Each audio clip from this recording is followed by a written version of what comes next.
Hello dear students, in today's video we are going to start another concept, that is electric circuit. Electric circuit is very familiar for all of you. तुम्ही घरामध्ये सुद्धा variety of electric circuits पाहिलेले असतात.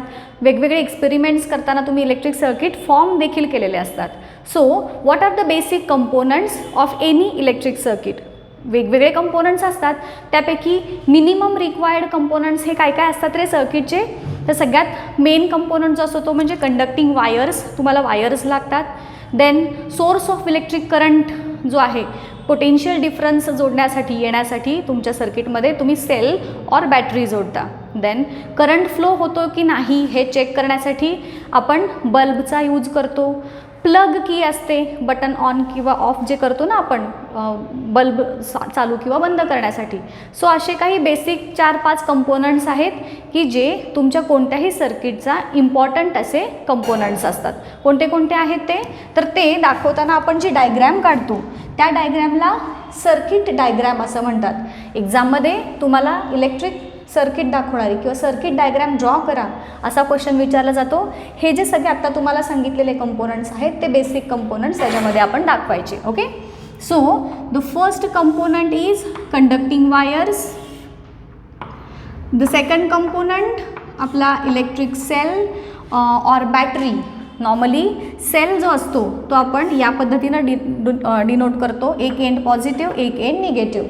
मोर than one cell जे असतात त्याला आपण battery म्हणतो आणि बॅटरी ही या पद्धतीनं दाखवतात. Okay, so the next component is plug की. सर्किटमधून करंट फ्लो होणं कंट्रोल करण्यासाठी म्हणून आपण ही प्लग की यूज करतो. This is the symbol for plug key. Then these conducting wires are connected to a bulb which shows presence of electric current in the given circuit. Okay, so this is the positive terminal of the battery, this is negative terminal.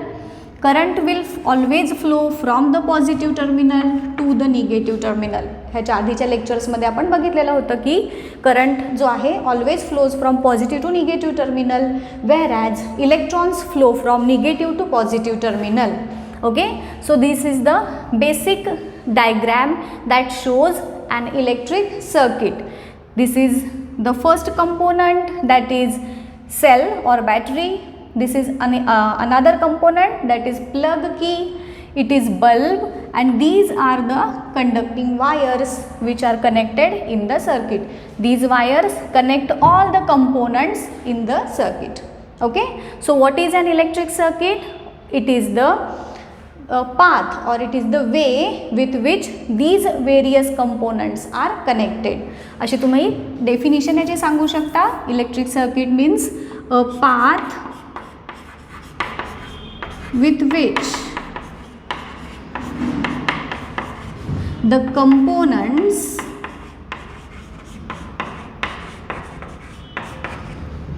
of the circuit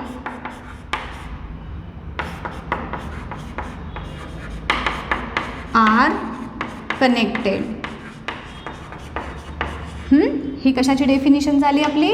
circuit diagram. ही जी आहे it is circuit diagram.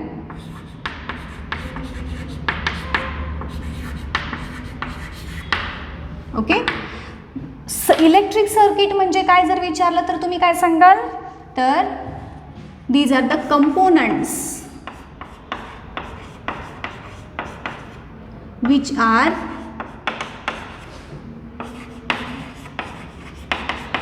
Attached. हे जे सगळे components आहेत हे components ज्याच्यामध्ये आपण अटॅच करतो ते एकत्र जिथं जोडले जातात त्याला म्हणायचं इलेक्ट्रिक सर्किट. तर ज्याला आपण इथे असं पण म्हणू शकतो की structure in which components are attached.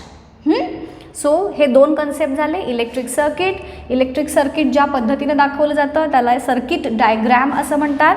आता याच्यानंतरचा जो कन्सेप्ट आहे it is connecting cells.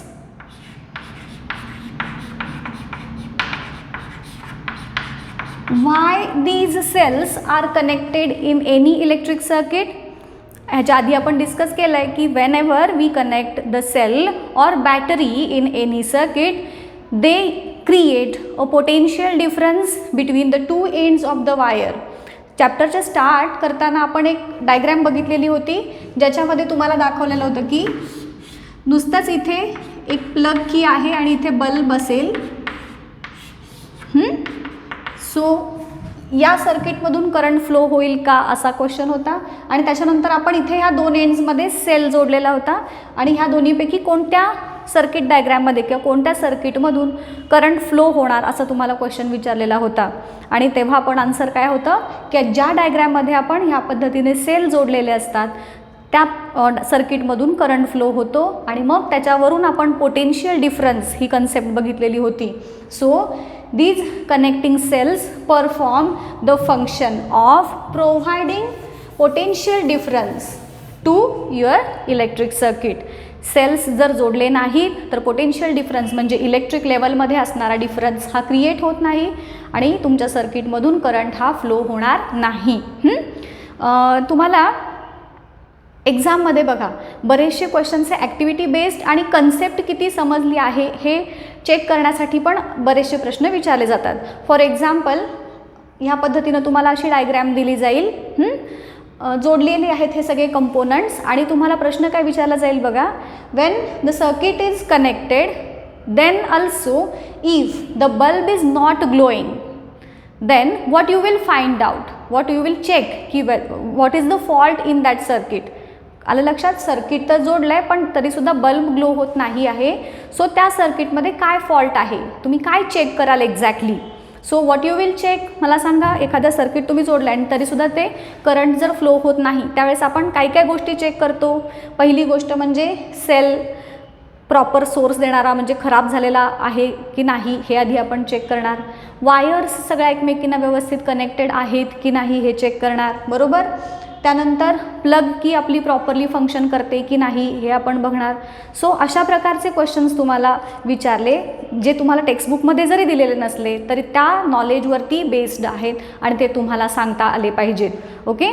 So connecting cells झालं, त्याचं फंक्शन तुम्हाला सांगितलं पोटेन्शियल डिफरन्स अप्लाय करण्यासाठी. बघा स्टुडंट्स, आपण एक एक्झाम्पल बघू ज्याच्यावरून तुम्हाला ह्या कनेक्टिंग सेल्स कशा पद्धतीनं पोटेन्शियल डिफरन्स अप्लाय करतात ते सांगता येईल. माझ्याकडे एक बॅटरी आहे, टॉर्च जी असते ना आपली ती, तर त्या टॉर्चमध्ये मी एक सेल यूज केला आणि तो टॉर्च मी ऑन केला. ऑब्व्हियसली लाईट ग्लो होणार, बल्ब जो आहे तो टॉर्चचा तो लागणार, आय विल गेट लाईट. आता अशीच माझ्याकडे अजून एक दुसरी टॉर्च आहे ज्याच्यामध्ये मी 2 सेल्स यूज केले. Instead of 1 cell, I used 2 cells. What will happen in that case? In that case also I will get light, but that light or the intensity of that light will be much brighter than in the first case.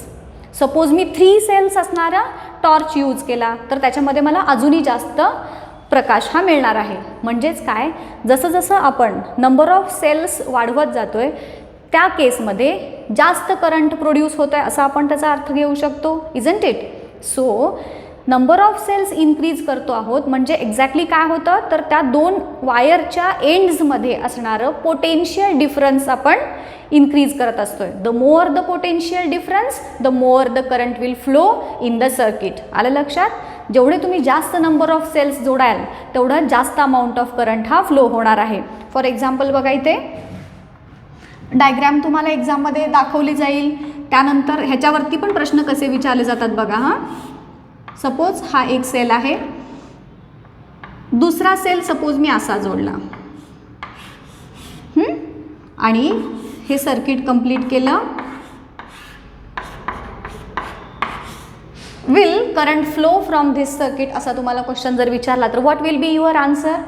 Sale आपण बॅटरीमध्ये किंवा टॉर्चमध्ये लावताना कशा पद्धतीनं जोडतो रे. तुम्ही सगळ्यांनी कोणत्या ना कोणत्या इक्विपमेंटमध्ये हे सेल कनेक्ट केलेले असतील. We always connect 2 different ends together. म्हणजे हे 2 एंड्स आपण जे सेम असणारे आहेत ते सेम पोटेन्शियल असणारे एंड्स कधीच आपण एकत्र जोडत नाही. Instead we do arrangement like this, बरोबर. हे सपोज या सेलचं एक पॉझिटिव्ह टर्मिनल असेल तर हे ह्या सेलचं हे निगेटिव्ह टर्मिनल आहे आणि नेहमी एका सेलचं पॉझिटिव्ह टर्मिनल दुसऱ्या सेलच्या निगेटिव्ह टर्मिनलसोबत जेव्हा आपण कनेक्ट करतो तेव्हाच त्या सर्किटमधून करंट हा फ्लो होणार आहे. So this is positive terminal, this is negative. Again here positive, here negative terminal. आलं लक्षात? सो कनेक्टिंग सेल्स जोडताना देखील नेहमी एका सेलचं पॉझिटिव्ह टर्मिनल दुसऱ्या सेलच्या निगेटिव्ह टर्मिनलशीच जोडायचं. अशा पद्धतीचे सर्किट डायग्राम देऊन सुद्धा त्याच्यावरचे प्रश्न तुम्हाला विचारले जातात.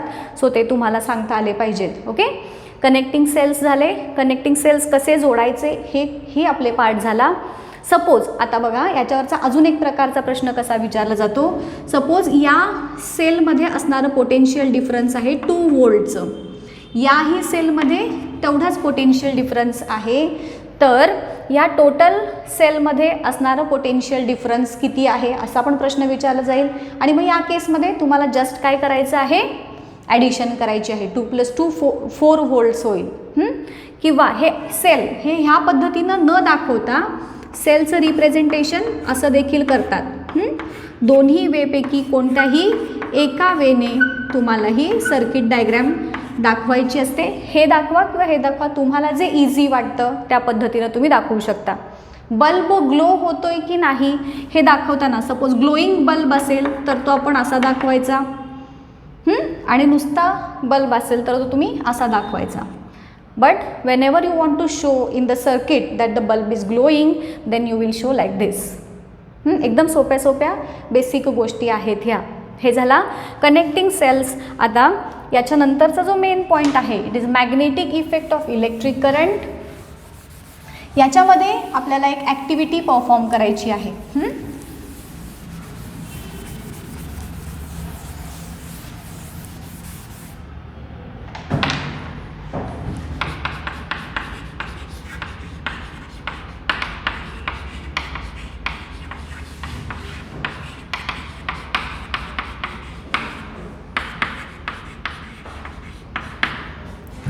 हे दाखवण्यासाठी छोटी ॲक्टिव्हिटी काय दिली आहे बघा तुम्हाला.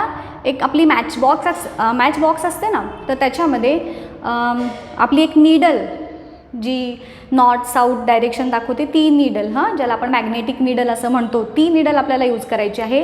मॅच बॉक्समध्ये ती घ्यायची, ठेवायची. आता त्या मॅच बॉक्सच्या कडेने आपली कंडक्टिंग वायर्स असतात, आपल्या रेग्युलर कॉपर वायर ज्या असतात त्या घ्यायच्या आणि त्या मॅच बॉक्सला वोंड करायच्या. सपोज हा मॅच बॉक्स आहे, सो याच्या कडेनं मी ती कंडक्टिंग वायर गुंडाळली आणि त्याच्या कडेनं सर्किट आपलं जे रेग्युलर आहे ते कन्स्ट्रक्ट केलं. सपोज हेच सर्किट आपण दाखवू इथे.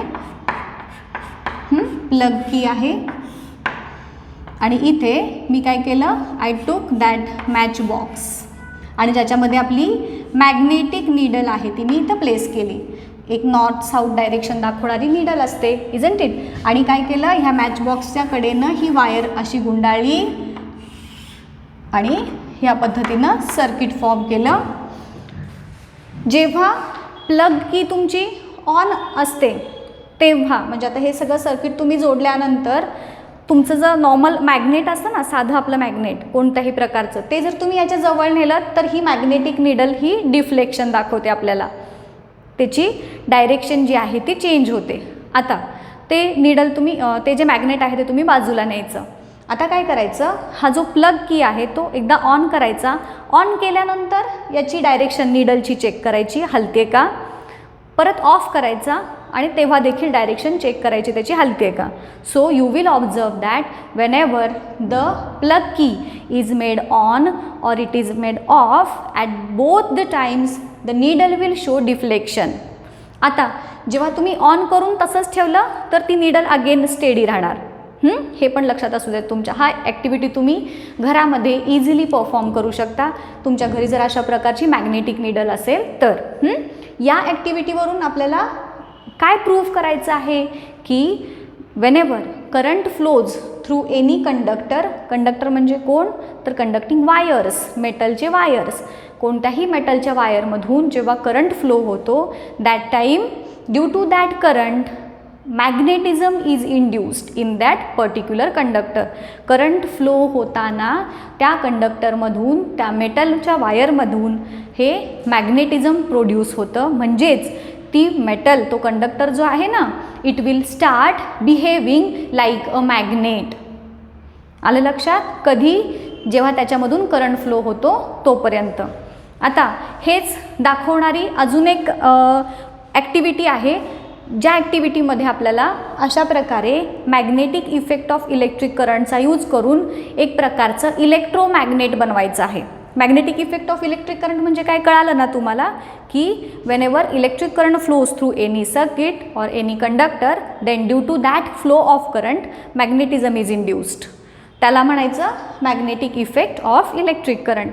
आणि याचा यूज करून we can prepare a permanent magnet, की ज्याला इलेक्ट्रोमॅग्नेट असं देखील म्हटलं जातं. आणि ते तुम्ही देखील बनवू शकता. आपले साधा जो एक लोखंडी खिळा असतो ना, आयर्न नेल, तो आयर्न नेल घ्यायचा. डायग्रॅम तुम्हाला दिलेली आहे बघा टेक्स्टबुकमध्ये. सपोज असा मी आयर्न नेल घेतला. आता याच्या भोवतीने आपली साधी जी कॉपर वायर असते घरातली, ती गुंडाळायची.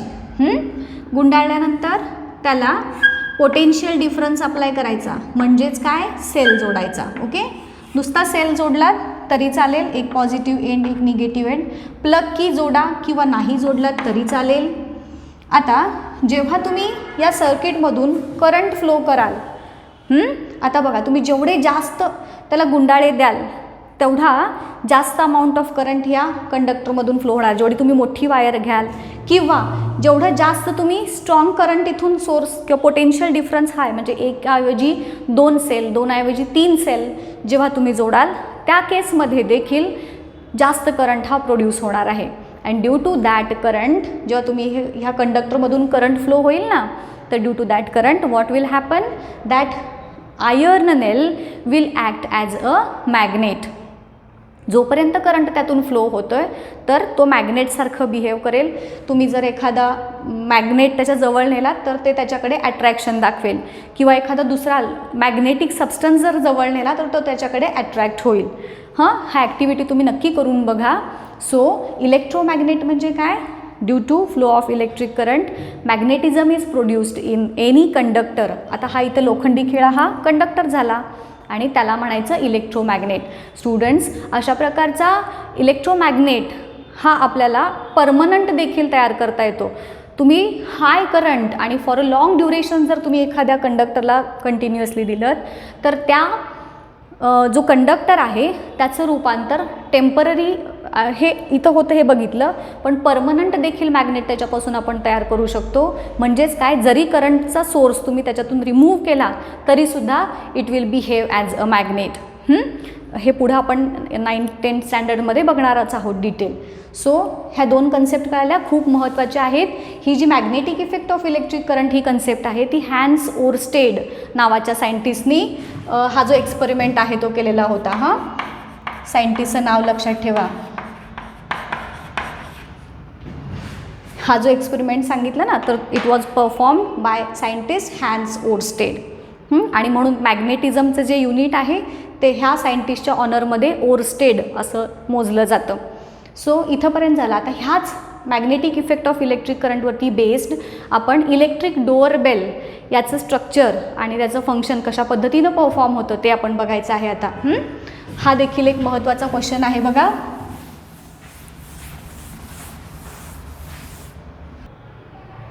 Okay, so this is electric doorbell. त्याची ही डायग्राम इथे ड्रॉ केलेली आहे. स्टुडंट्स, तुमच्या एक्झाममध्ये जे 5 मार्कचे क्वेश्चन्स असतात त्याच्यासाठी कंपल्सरी असणारा हा क्वेश्चन आहे. ओके, एकदम इझी आहे, व्यवस्थित समजून घ्या. आपण याचं कन्स्ट्रक्शन आणि वर्किंग ह्या 2 पॉईंट्समध्ये हा पार्ट आपण स्टडी करायचा आहे. ओके, सो कन्स्ट्रक्शन बघा काय आहे. कन्स्ट्रक्शन म्हणजे त्याच्यात आपल्याला काय काय सांगायचं आहे, त्याचे पार्ट्स कोणते कोणते आहेत. त्यातला सगळ्यात फर्स्ट पार्ट जो आहे इट इज ॲन इलेक्ट्रोमॅग्नेट. आता आपण याच्या आधीच बघितलं की इलेक्ट्रोमॅग्नेट म्हणजे काय असतं. तर नॉर्मल जेव्हा आपण एखाद्या कंडक्टरच्या भोवतीने वायर जी आहे ती जोडतो किंवा गुंडाळतो तर it behaves as a magnet. So इथे देखील तशाच पद्धतीचा हा एक कंडक्टर आहे. हा जो दिसतोय ना, हा हॉर्स शू शेपचा एक कंडक्टर आहे आणि त्याच्या भोवतीनं आपण ही वायर गुंडाळली आहे. So it will behave as a magnet here. Now the next component is plug की. करंट ऑन किंवा ऑफ करण्यासाठी जे आपलं डोअरबेलचं बटन असतं ना, ती ही की. त्यानंतर बॅटरीचा सोर्स असतो, हे बॅटरीचं positive terminal, negative terminal. This is the contact screw. हा कॉन्टॅक्ट स्क्रू या आयर्न स्ट्रीप, ही जी पूर्ण आहे ही आयर्न स्ट्रीप आहे आणि या आयर्न स्ट्रीपच्या एंडला आहे हा स्ट्रायकर आणि ह्या मोठ्या मेटलची बेल आहे. आता हे कन्स्ट्रक्शनचा पार्ट झाला, एवढे कंपोनंट्स आहेत असं सांगायचं कन्स्ट्रक्शनमध्ये.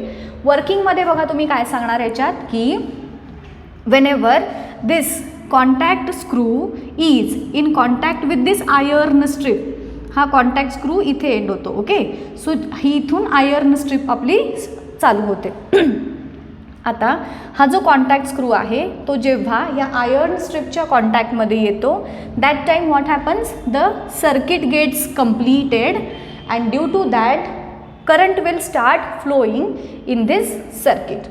सर्किट तुमचं कंप्लीट झालं आणि करंट फ्लो होणार ह्याच्यातून. ओके, आता हा करंट फ्लो झाल्यामुळे हा जो आपला आयर्न स्ट्रीप आहे, due to that flow of current it will behave as a magnet.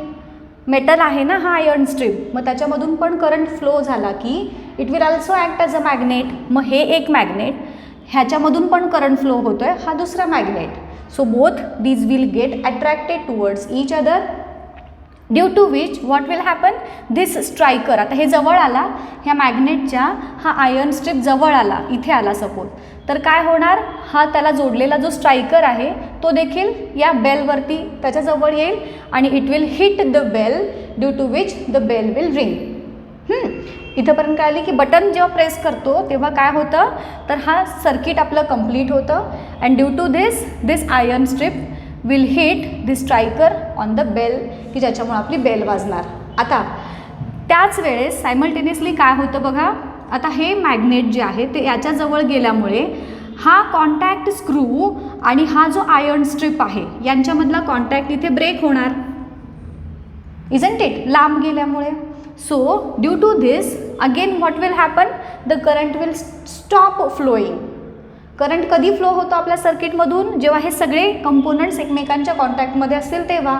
आता जेव्हा ह्या दोघांच्या मधला कॉन्टॅक्ट ब्रेक झाला, सर्किटमधून करंट फ्लो होणं थांबणार आणि परत याच्यामध्ये जो मॅग्नेटिझम इंड्यूस झालेला आहे due to the flow of current, तो काय होणार, नाहीसा होणार. आपण इलेक्ट्रोमॅग्नेट शिकताना मी काय सांगितलं होतं, जोपर्यंत करंट फ्लो होतोय तोपर्यंतच तो मॅग्नेट म्हणून ॲक्ट करणार आहे. आता करंट फ्लो होणं स्टॉप झालं, so it will stop behaving like a magnet आणि म्हणून तो परत काय येणार, आपला होता त्या ओरिजिनल पोझिशनला येणार. ओके, मग ओरिजिनल पोझिशनला आलं की परत ह्या दोघांच्या मधला कॉन्टॅक्ट मेंटेन होणार आणि परत हा करंट फ्लो होणार. So this process continues and the electric bell starts continue ringing. आणि मग जेव्हा तुम्ही बटन जे आहे ते बंद करता तर तेव्हा हे तुमची प्रोसेस जी आहे ती थांबते. आलं लक्षात, म्हणजे प्लग की ऑन करण्यावरती हे सगळी प्रोसेस ही जी डोअरबेल आहे ती रन होते. सो कन्स्ट्रक्शन लक्षात आलं, वर्किंग लक्षात आलं. 5 मार्कचा क्वेश्चन आहे, ही डायग्राम सुद्धा तुम्हाला काढायची आहे. ओके, सो इथं हा आपला पार्ट जो आहे तो थांबतोय. आपण याच्या नेक्स्ट लेक्चरमध्ये याच्या पुढचा पार्ट बघूयात. ओके.